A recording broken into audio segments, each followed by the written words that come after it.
That is the closing bell on Wall Street, and now it's Market Domination Overtime. Jared Blickery and Tom Hayes with us to get you up to speed on the action from today's trade. Jared, what's the sector action like today? Well, let's check that out. It's been quite the reversal, and I'll pull up the Wi-Fi Interactive before me, and we can see in the indices we are having the best day in a couple of weeks. Did not expect that when the morning began here. We tended to be in the red for most of these sectors. Here's energy down 2.5% still. That's on a crude oil reversal, but everything else in the green here.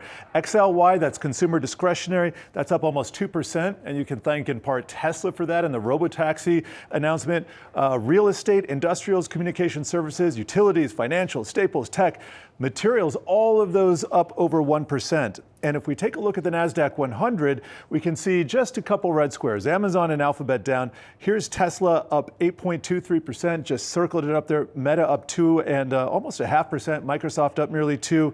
And we can see a similar dynamic playing out in the Dow here. Just a few red spots. Amgen kind of taking notice to the downside, almost down about 6%. Chevron also down nearly 2%. Not surprising as that's part of the energy trade.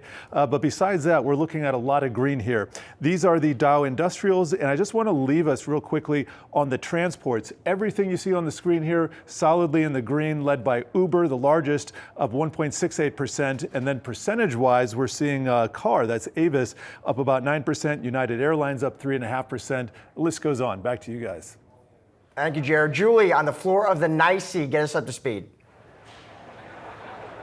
Yeah, it was really an interesting session, as we talked a lot about, right? To see what we have seen happen in terms of U.S. strikes on Iran over the weekend, and then Iran hitting Qatar today, even if that attack was telegraphed, to then see stocks close out at the highs of the session is a pretty remarkable turn of events here, as we've been talking about, not just today, but really since Israel's attacks on Iran began. This all has to do with what's going on with the price of oil and the fact that oil flows have not been meaningfully disrupted from Iran, that has seen the price of oil come down, has really then what is one of the main driving factors that has allowed stocks to rise. So we continue to watch oil here. Almost 5 million barrels a day of oil that goes through the Strait of Hormuz, both from Iran and from the other countries in that region. It goes to China. And so there have been a lot of market participants who have also been closely monitoring China's reaction to everything that's been going on. And there has been some rhetoric coming from that nation. But again, nothing to cause a lot of alarm in the markets. And we clearly saw that lack of alarm, to say the least, play out today, Josh. Thank you, Julie. Thank you. Have a good night. Tom Hayes, Great Hill Capital Chairman and Managing Member, still with me. Thoughts on today's moves? What do you make of it, Tom? Well, you said selectively constructive. I'll tell you what's really interesting today. Small caps outperform tech, outperform the S&P 500. What do you make of that? I make it, it's risk on. People are playing the catch-up trade. You got some short covering today. Record short interest in small caps right now. I think that's going to be a meaningful trade for the second half of this year, as people realize, wait, they sold in the whole record $1 trillion of equity sold the beginning of April. They continue to have to been forced in. Now they're like, the market's gotten away from me. How am I going to catch up on performance? The only way you can catch up is to buy the laggards. So you want to be buying small caps. Certainly some exposure to international, even though international has outperformed. And we're seeing that type of thing on these risk-on days. We're seeing the short covering. The shorts become the first buyers, and then you get this positive constructive cycle. And if you want some valuation relief, small caps is the place to find it. And mid caps, you started to see flows come into mid caps. So it's really interesting to see that today. I'm paying close attention to that. Jared, I want to bring you in here. So, and Tom does bring a good point. I'm just looking at the small caps here, tacking on about 0.9%. What do you make of that? Yeah, let's check that out. The Russell 2000 and also the S&P 600, another measure of small caps, that was leading over the last few weeks, and that was mainly to the upside. Then we took a little tumble, and Russell 2000 was leading to the downside. It operates at a multiple of the typical movements that you see in the S&P 500, so it is definitely risk on today. And I'll tell you another thing. I just want to pull up crude oil real quickly, because I got got an interesting stat for you. This is a price action from Sunday evening when the market opened. We are up 4%, and then we close the day down 8%. The last time we had a swing that big, up 4, down 8, you'd have to go back to May of 2020, and that was just after crude oil, WTI crude oil, turned negative and traded all the way down to -40. That was a crazy time. So it just kind of illustrates the incredible move that we've seen today. All right, thank you to Julie and Jared there. Appreciate it. Markets continue to parse geopolitical tensions, plus here in the U.S., parsing the Fed's mixed signals with yields remaining sticky. Investors may be rethinking what it means to hold U.S. debt and whether USA Inc. is still the world's most reliable brand. Joining us now is Mike Kudzel, Managing Director at PIMCO, to break down what it all means. Mike, it is great to see you. I think, though, Mike, we do have to start with geopolitics, war in the Middle East. Iran does respond. They do retaliate. They do fire missiles at a U.S. base in Qatar. But, Mike, the reaction in the markets, it's green all over the place. What do you make of it? Thanks for having me. I think if you looked Friday night, if folks told you, exactly what was going to happen, I'm not quite sure this would have been the playbook for Monday afternoon. So, lots of process. Markets taking some comfort in what is a measured response out of Iran, and hopefully nothing more than that. And so here we sit with oil down 8% on the day, as opposed to premium built into it. And markets responding quite favorably. Part of it could also be some of the rhetoric you heard out of the Federal Reserve. A couple members out of the Federal Reserve were a bit more dovish to start the week. So, a couple different, headlines that we need to balance. But certainly markets performed, I think, much better than folks would have anticipated if they would have realized, if they would have known the events that were taking place this weekend. You mentioned in the Fed there, Mike. So let's bring it back home here, because one discussion debate we have a lot on the show. We ask different economists and strategists. I want to get your thoughts as well, Mike. Is what worries you more here in the next few months, in the back half of the year? Is it inflation, Mike? Is it growth? Walk us through it. Yeah, I mean, okay, so we have to be humble in trying to predict the future here, especially given the unknowns, including geopolitics, including the tariffs and inflation. Right now, I think we fall on it that we're a little bit more worried about a potential slowdown in growth, and that we see just in the the velocity of the labor market having slowed pretty meaningfully. It could all be normalization, but certainly with the labor market having the unemployment rate having gone up about 8/10, the quits rate, the hiring rate, all the velocity really slowing pretty meaningfully. When you slow a $30 trillion economy, there's a potential for things to tip over. So started in a pretty good place to start the year. Certainly implementation of policy has been somewhat disruptive, and that has potentially put folks in a bit of a pause and a timeout, and that could potentially lead to a more meaningful slowdown in the later half of the year. So that's where we fall out on it. Ultimately, tariffs should be more of a tax and a drag on growth, and they should be inflationary. And so we're looking, more on the slowdown as opposed to the potential for long-term inflationary pressures. It's interesting, though, Mike, because some of the other data, I'm just thinking here of Atlanta Fed GDP. I think last I checked, Mike, it's tracking at around 3.4%. You saw the inflation reports. They've been coming in tame, benign. So is the thesis, Mike, okay, that tariff hit, it's on the way? It's possible. The tariffs have yet to really, be fully implemented. A lot of front loading took place, and a lot of tariffs have yet to, be fully passed on. Whether or not they're fully passed on at all, or as a Fed member referenced today, maybe they'll be kind of shared amongst different supply chain members and consumers and corporations. And so there is that potential. We right now our forecast is for about a 35% chance of a recession with GDP for the full year, about 0.75% to 1%. So we're not forecasting a recession, certainly forecasting a slowdown. And that slowdown could, potentially then, lead to something a bit more nefarious. Anytime you approach stall speed, there's always that potential, things move a little bit further south. You mentioned the Fed, Mike. We just heard from Jay Powell last week that it's certainly a Fed that's they don't seem like they're in any rush to cut. On the other hand, you had Waller last week, though, too, and he was sort of suggesting, he was talking to the financial press, and hey, maybe a cut could come as soon as next month. What are your expectations for the Fed this year? Yes. So last week we did hear from the chair, and we also got the dot plots. So we saw a committee pretty divided. Obviously, seven members did not think that we would cut at all this year. two members thought one, and then the other half of the committee much more dovish than that. And so I think what we're hearing from is the dovish side of the FOMC to start the week.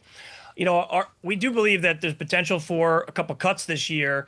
We think they're more backloaded, and it really would be the Fed responding to a slowdown in economic data. There's a chance if the economy holds up, and if we're a bit too pessimistic on the economy, the Fed doesn't need to do much of anything. And then there's a chance that if the economy does slow down more meaningfully, the Fed cuts much more aggressively. So we're in the kind of more of a bit of a binary action function with the potential that the Fed doesn't really do much the rest of the year, or potential the Fed delivers much more than what's priced into markets. And so, therefore you get that kind of probability weighted two cuts, but we kind of put it in two different paths almost.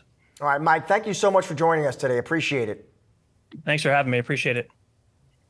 All right, Tom, back to you. Actually, I want to get your thoughts as well on the Fed, because as I was talking there with Mike, you heard from Powell last week. Yeah. And Powell saying, listen, I got to see how this tariff inflation is going to play out. Yeah. I got to see who's going to pay for it. Is it going to be Tom and Josh? Is it going to be sellers and producers, or some combination? And the message should be, I'm not in any rush to cut, but I'm curious what you're expecting this year. Well, I thought they were supposed to be data dependent. It sounds to me like he's being prediction dependent, because he is predicting that inflation is coming in the coming months. And in the meantime, he's 200 basis points too restrictive. And who has to foot that $600 billion of extra interest expense? You and I do as the taxpayer. Is it your opinion they should be cutting now? I think they should have gone 25 basis points this month. Obviously, there was no probability of them doing so. But now you start to see some of these people dissent, okay? 3 people now in the last few days, Goolsbee, Waller, and Bowman. He's got to move, because we got to refinance, and millennials, which is 72 million people trying to start a family formation, mortgage rates at 7.25%, 7%. It's holding up home builders. They're not risking that you're seeing in building permits. It's time to go. It's much easier if he's right about his predictions, which, by the way, he's got real GDP in the SEP at 1.4. If he believes his own predictions, he should be cutting 50 basis points, not saying I'm predicting inflation is going to go up. It's a one-time tax, just like Mike said. It's time to go. So they'll set the stage. He'll push it off another couple months, and he'll have his meeting in Jackson Hole, and that's when he'll lay it out, and we'll get 2 cuts, which is Goldilocks, because we don't want more than 2 cuts, like Mike alluded to, because that implies bad things. You should be cutting.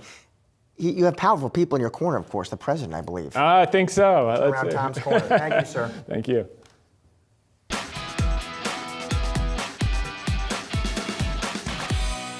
Well, 2025 proving to be a volatile year for the markets, driven by tariffs, geopolitical tension, and elevated inflation. But amid the economic uncertainty are long-term opportunities, particularly in auto retailers. We're navigating how to play the space with the Yahoo Finance playbook. And joining us now is Brian McCauley, co-portfolio manager of the Hennessy Focus Fund at Hennessy Funds. The firm has more than $4 billion in assets under management. Welcome, sir, to the show. Appreciate you being here. Yeah, pleasure to be here. First question, Brian, I have for you is, when you are screening for opportunities right now, I'm just curious, big picture, you're looking for hunting for opportunities. What makes the screen? Just broadly, what are you screening for? So we are a very long-term oriented investment firm. Our average hold period is about 7 or 8 years. And so what we're looking for is really businesses that have a sustainable competitive advantage to what they're doing, a large growth opportunity, and we want them to be very well run, because management's going to make a big difference to our investment results over the course of 7 or 8 years. Finally, if we could find those ingredients, we want to pay a reasonable price for that opportunity. So let's talk about some picks, Brian. What made this screen? One is CarMax. How come? Walk us through that thesis. Well, the auto space in general we like, because it is a large and permanent part of the economy. And there are pockets where we see opportunity. CarMax is one such opportunity. CarMax, as you probably know, is the largest used car retailer in the country. They have a lot of resources to bring to bear. They provide a great consumer offer. But what we like about CarMax is the used car industry is at cyclical lows now, because prices are so high, there are fewer transactions. And as a retailer, CarMax will benefit as the industry rebounds. Additionally, they've been on a heavy investment cycle, trying to stand up an omni-channel retailing opportunity where you can buy a car online, at a store, or any blend in between that suits you. And they're just concluding the important part of that investment cycle now. We think that as consumers become more familiar with that offering, it'll give CarMax the opportunity to gain a significant market share over the next several years. CarMax is one. I'm also interested in O'Reilly and why you think that's a smart investment. Yeah, O'Reilly, quite a bit different business than CarMax. You know, CarMax, I would say, is cyclical for sure. O'Reilly, much more acyclical.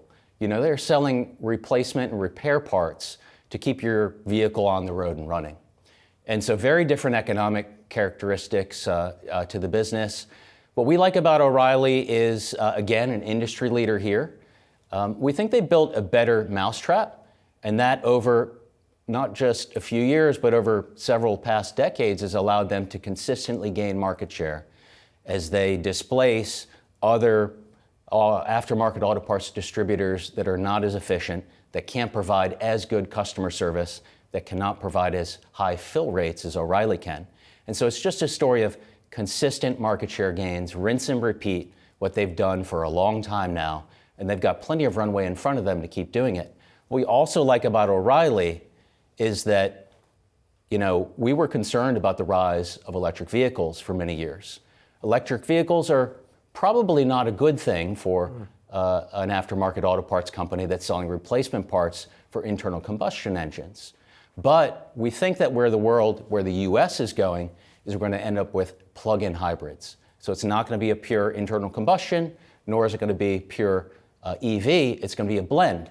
So that means there's two different propulsion systems in that vehicle requiring more parts, more replacement, more business opportunities for O'Reilly. I'm interested, Brian, what's interesting to me, not only what you like, but I'm also curious what you don't like. Yeah. Why would you say Carvana is one that viewers should avoid? Yeah, I think Carvana is a good contrast with CarMax. You know, they're both auto retailers. They are both proposing a friendly customer experience, wide selection. There's a lot to like about the Carvana value proposition to consumers. What we have problems with is simply the valuation. You know, Carvana is roughly a $45 billion market cap today. CarMax, in contrast, is about a $10 billion market cap. So Carvana, according to the market, is worth 4.5 CarMaxes. And yet, CarMax has sales that are nearly 50% higher than Carvana does.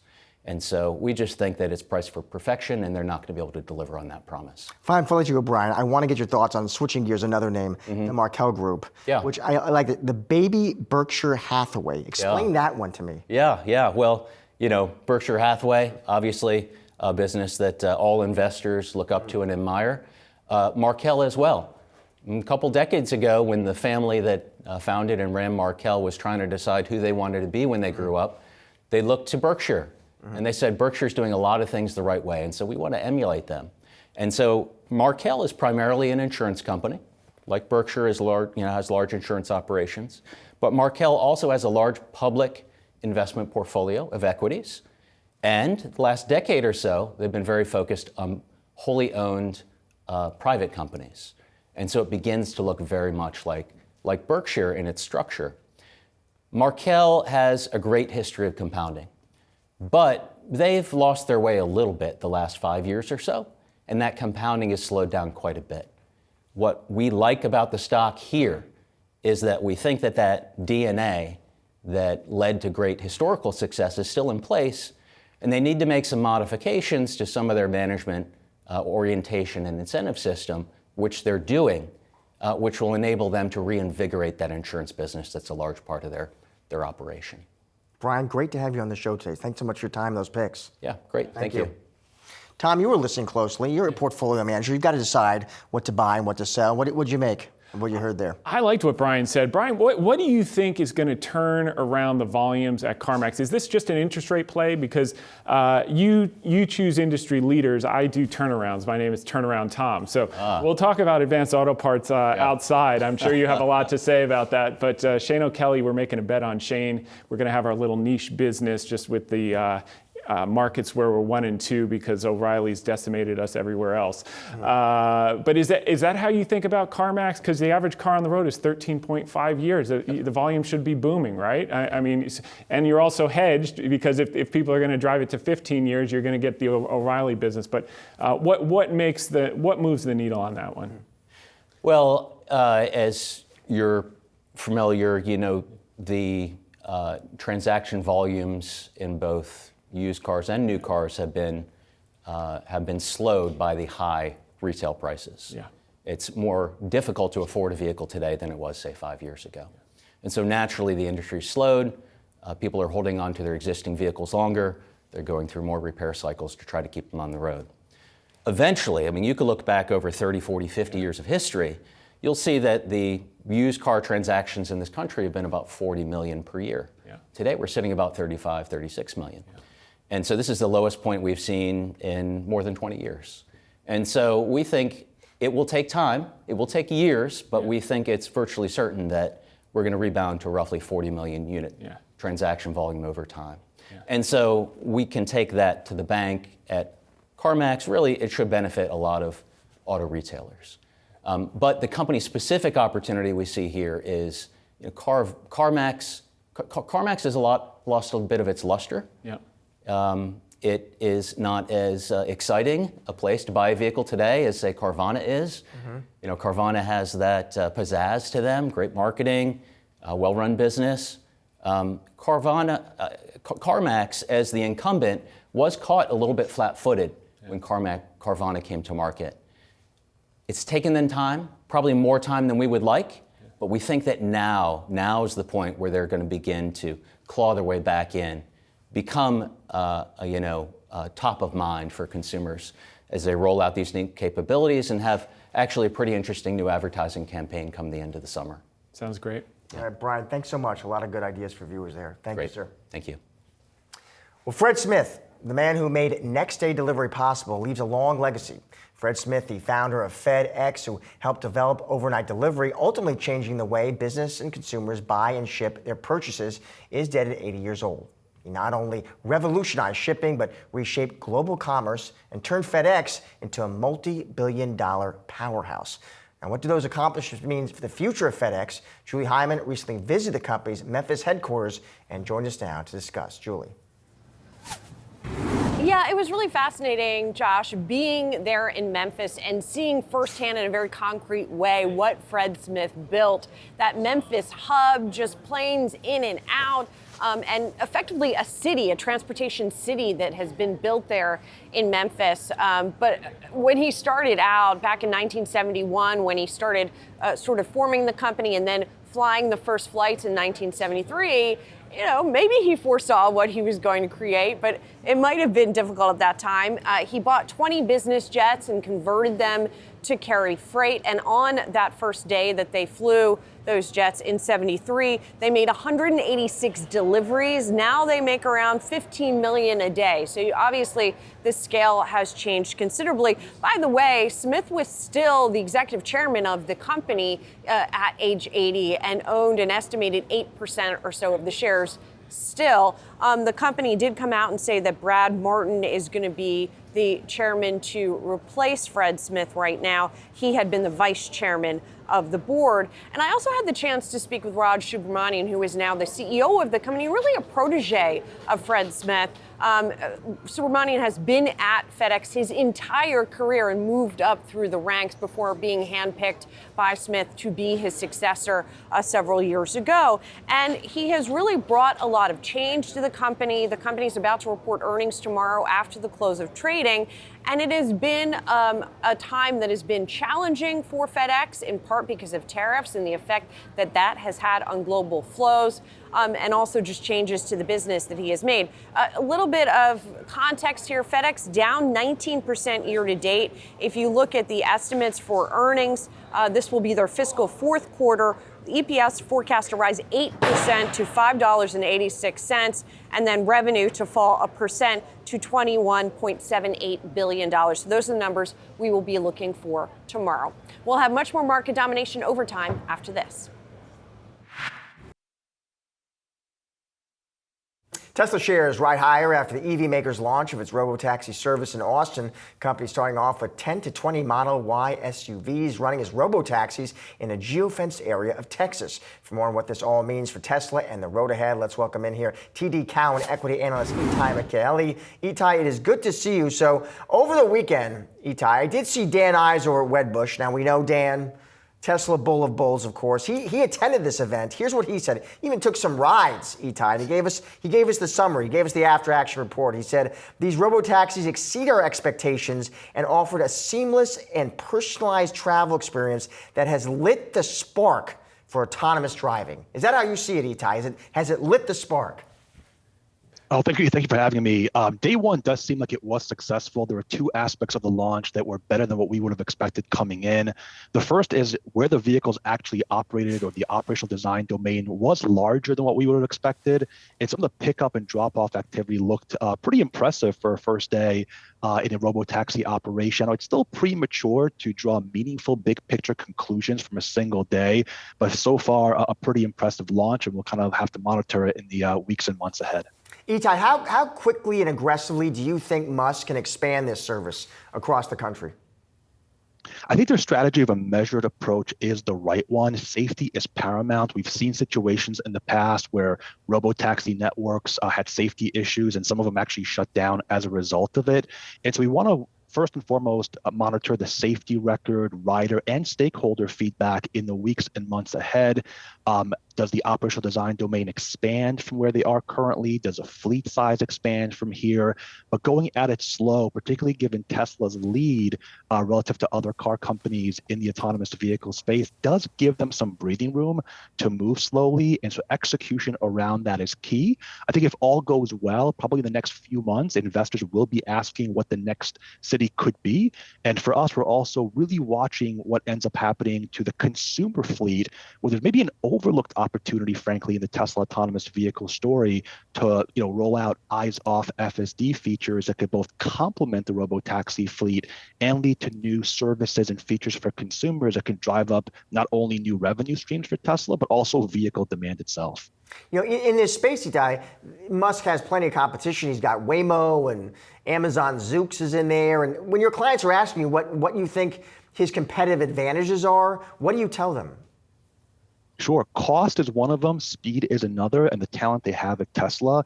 This is a $1.5 trillion mobility market in the U.S. The rideshare industry today is only about $60 billion. So we still have a lot more to go. And we think Tesla's competitive advantage could really allow them to deploy AVs, both robotaxis and consumer AV features, in less dense MSAs, where today the rideshare market is not particularly highly penetrated. And because of Tesla's cost advantage, because of things like shadow mode validation that they can use from their existing fleet, we think they have an opportunity to launch robotaxis in markets that are today less penetrated and complement those with consumer vehicles, and also, of course, lead to new features and services as well. Think of the vehicle getting your deliveries in the middle of the night.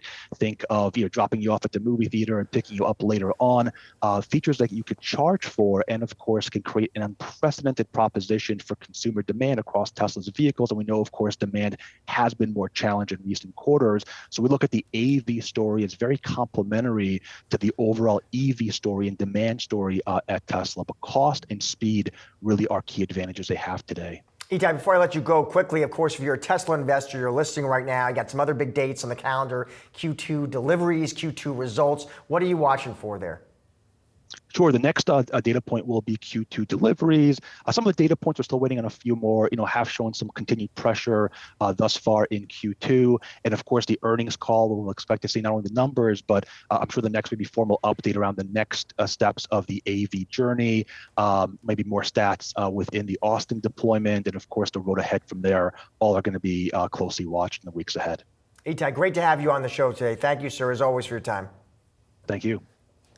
And of course, a big thanks to Thomas Hayes, Great Hill Capital Chairman, Managing Member, for hanging out with me today for the show. Final thoughts on selectively constructive. I like that. Selectively, look, if we look at earnings by Q1 of 2026, Mag 7 is going to decelerate from 27% earnings growth in the first quarter this year to 10.2 in the first quarter next year. Unmagnificent 493 accelerating from negative last year to 10.3% first quarter next year. So you're paying lower multiple for more earnings growth in the 493. You're paying a higher multiple for declining earnings growth in the Mag 7. There's a lot of opportunities. You just got to look under the surface. And as we saw today, never bet against America. Look under the hood. Tom, we'll leave it there. Thank you, sir. Appreciate it. That'll do it for today's Market Domination Overtime. Be sure to come back tomorrow, 3 p.m. Eastern, for all of your coverage leading up to and after the closing bell. But don't go anywhere. On the other side of the break, it's Asking for a Trend. I've got you covered for the next half hour with the latest and greatest market-moving stories so you can get ahead of the themes affecting your money. Stay tuned.